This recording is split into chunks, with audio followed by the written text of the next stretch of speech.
Hi, I'm Dr. Tony Evans, and I'm excited for you to join me on Heroes in the Bible. Please be sure to follow the podcast on Apple or Spotify so you get the newest episodes right as they come out. Welcome to the epic adventure of David, a story of honor, battle, jealousy, darkness, friendship, love, scandal, and murder. While most people know of David the myth, few know about David the man. In this episode, David is given another chance to seize the throne and end his misery. Opportunities to end his suffering constantly present themselves, yet David has always refused to take them. Our hero can be frustratingly noble, sometimes defying basic logic to stick to his principles. How many times will he keep saying no to his convictions? When will he finally decide enough is enough? Everyone has their limit, and this could be David's. Saul is going to mount another attack, and David will once again stand over his sleeping body, poised to strike. This episode features a more callous David. The constant disrespect from Saul is starting to get to him, and you get the sense that his patience is wearing thin. Look for signs of volatility from David, and question whether he can last much longer in the wilderness. The events of this episode lead him to a much darker period of his life, and we cannot help but feel sorry for the giant slayer at the end. So far, his noble acts have gotten him nowhere. It's time for him to indulge a little and take command. Before we find out the answer, we will begin with a prelude. This prelude features Jonah, an angry and bitter prophet. Many cute Bible stories have been told about him, but he is no hero. He has a calloused heart and would rather have judgment than mercy. God reveals his heart in an interesting way to Jonah. We would be wise to take his message to heart. Let's get into it. Here's chapter 14, The King's Spear.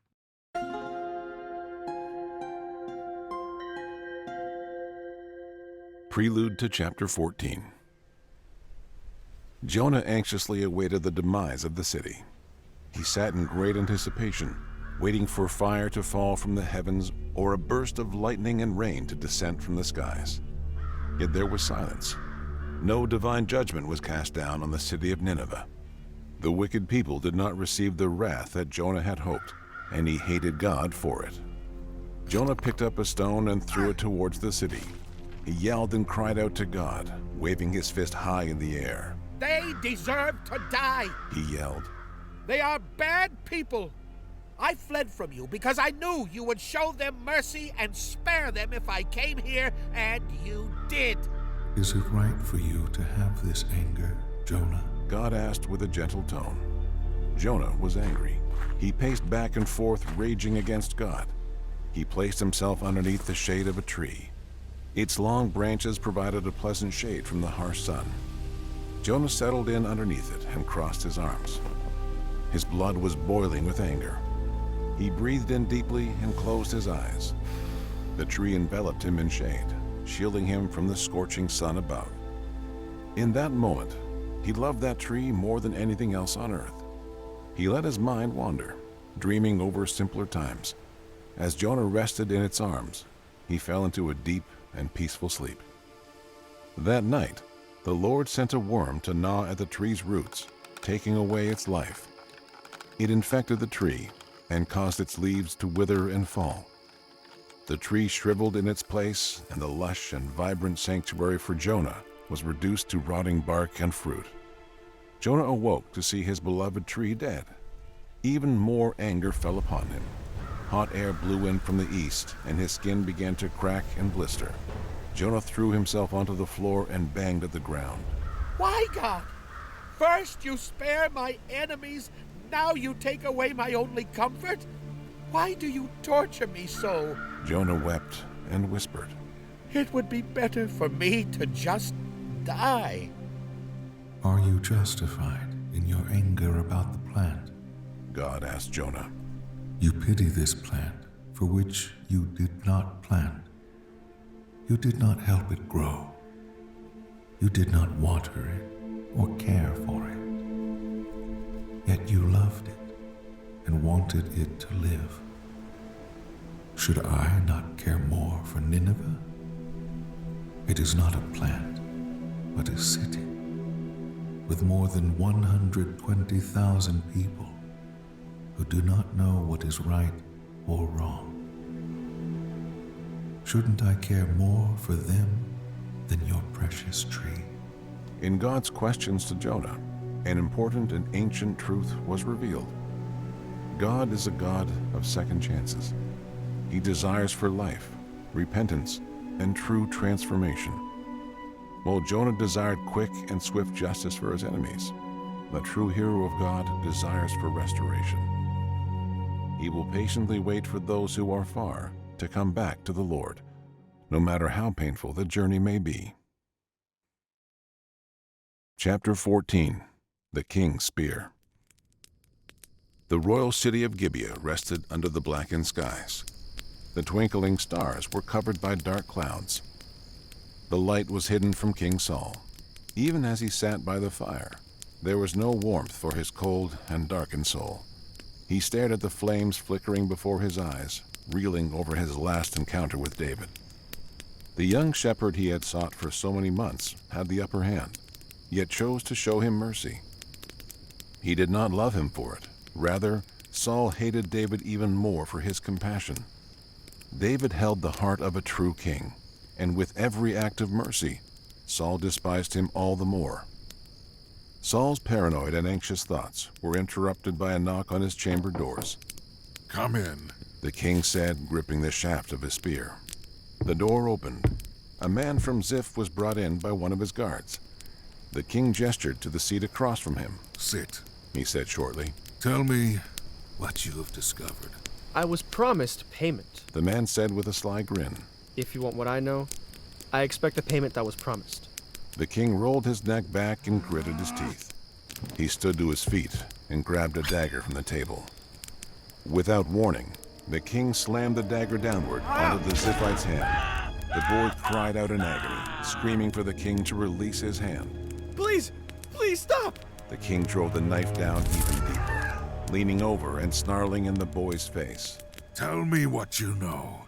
Your payment shall be my mercy." Saul growled. "Tell me where David is hiding."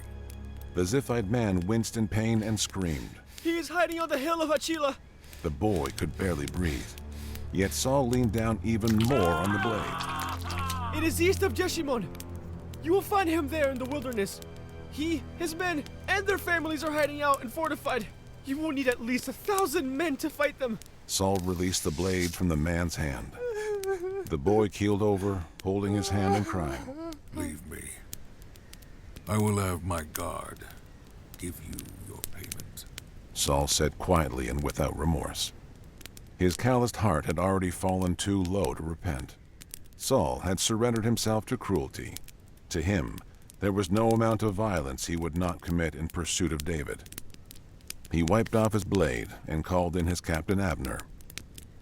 The captain stood at attention, pretending not to hear the cries of pain exiting the halls. "Abner, ready 3,000 chosen men." King Saul commanded. "I will take no more chances in pursuit of David. We will wipe him and his band of rebels out." Abner nodded and left immediately to assemble the army. Saul walked outside onto his balcony and looked out. The rain clouds were blowing in from the east, and the cold wind bit at his face. Yet the king could feel nothing but the burning hatred deep within his belly. The vast armies of Saul encamped beside the hill of Hachila, east of the road leading to Jeshimon.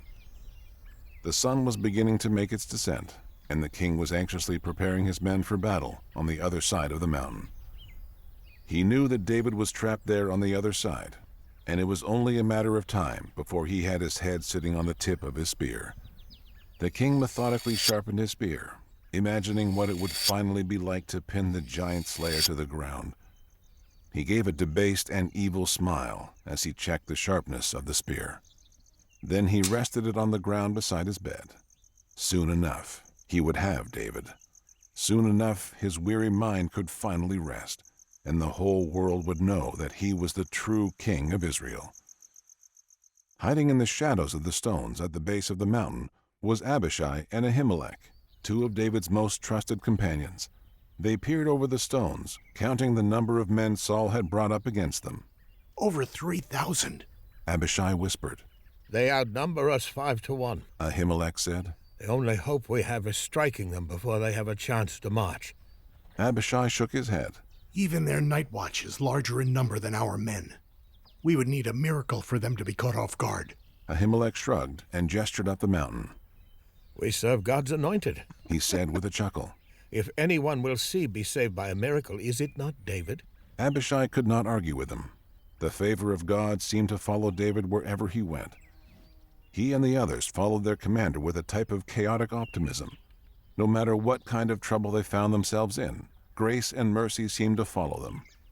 God was continually before them, protecting them and saving them.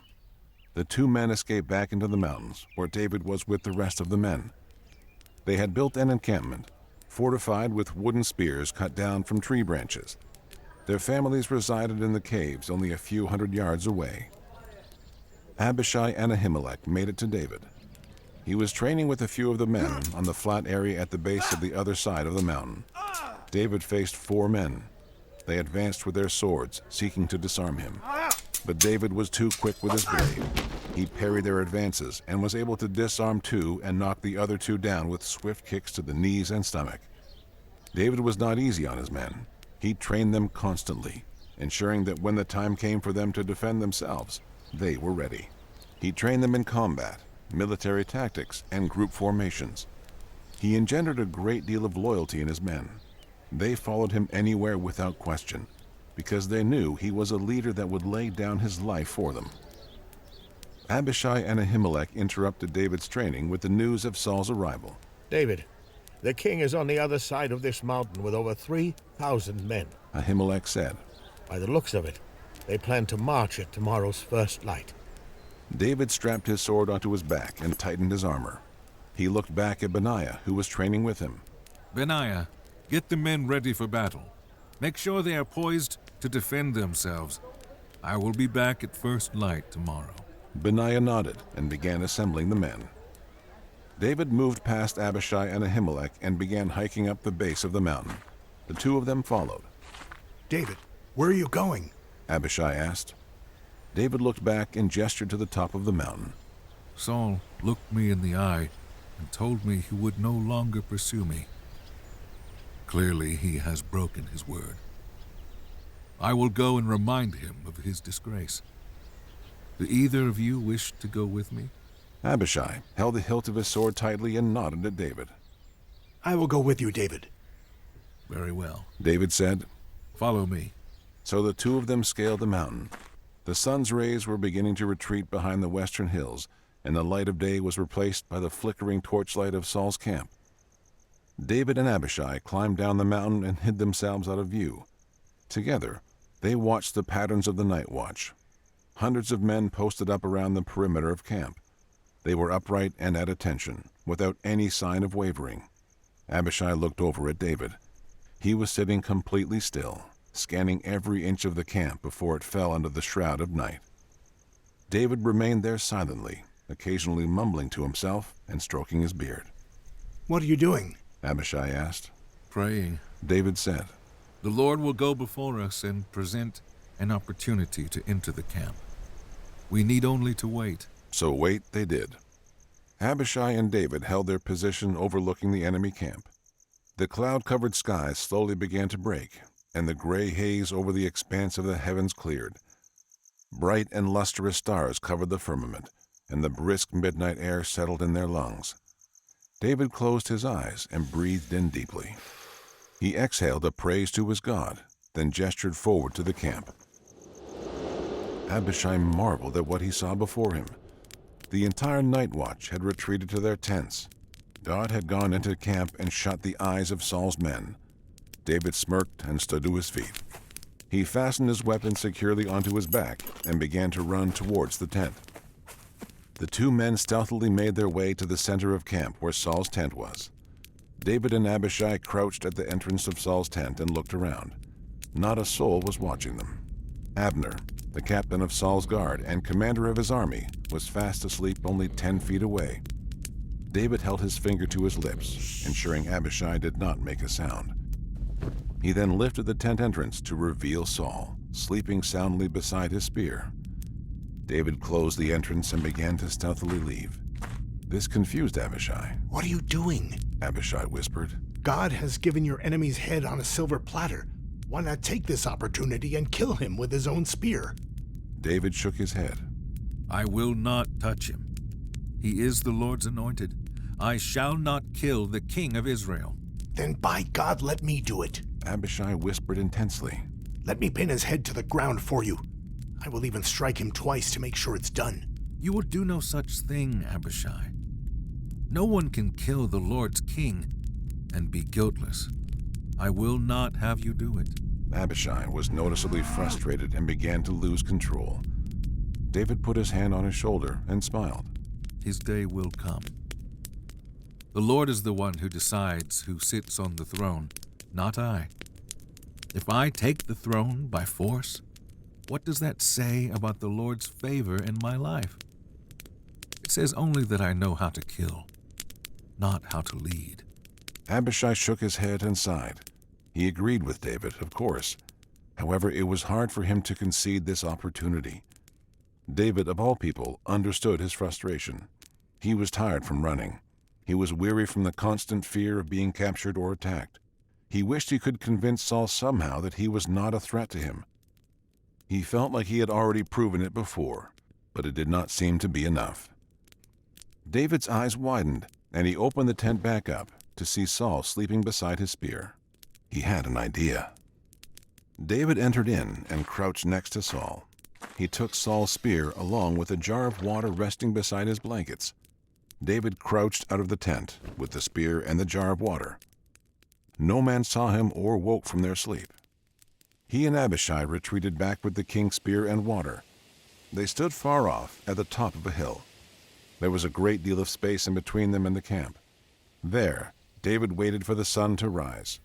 David, why aren't we going back to camp? The men will be up soon. We do not want 3,000 men to attack us. David shook his head.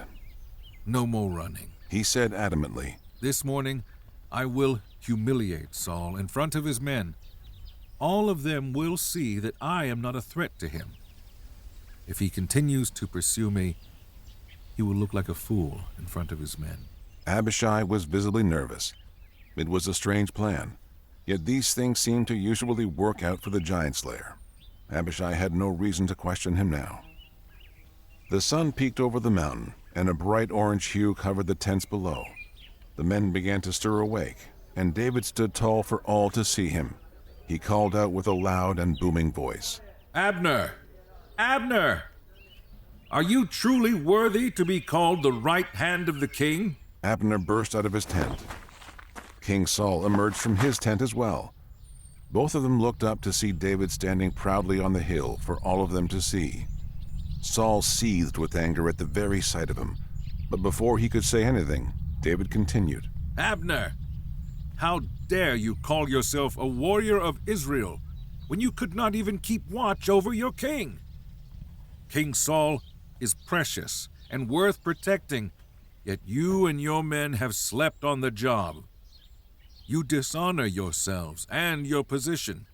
Come down and fight me, you coward! Abner said.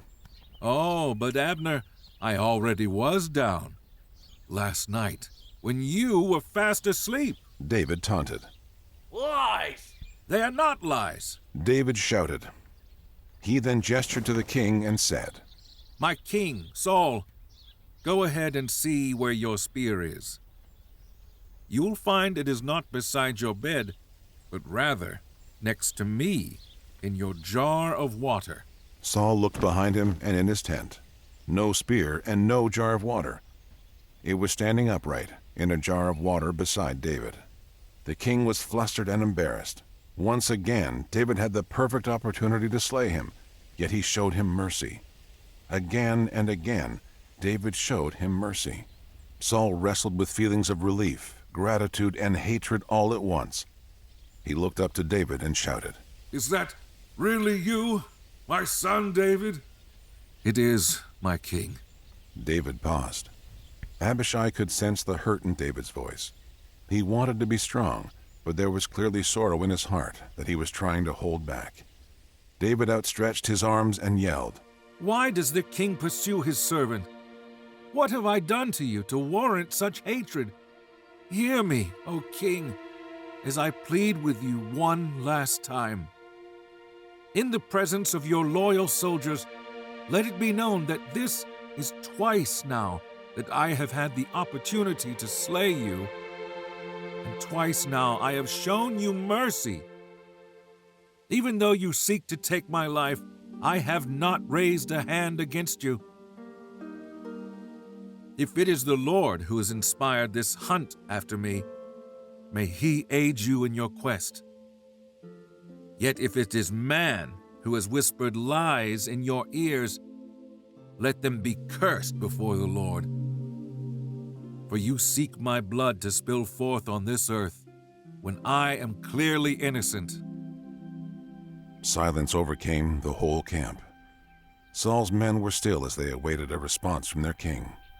All this time, they had been told to believe that David was planning a rebellion against Israel. Yet now King Saul was exposed as a petty man, seeking to take David's life out of jealousy. With arms stretched out, Saul spoke with a trembling voice, saying, I have sinned against you, David. I was wrong. The entire camp stirred as they heard the words come out of Saul's mouth. Tears fell down Saul's cheeks as he lamented before David, saying, I have acted foolishly, my son. Return, or I shall not pursue you any further. David shook his head and sighed. As much as he desired to trust the king, he did not. David took the king's spear in his hands and lodged it into the ground. May God be judge between you and I, Saul. Come and take your spear. I pray it serves you well. With those words, David retreated back into the wilderness with his men.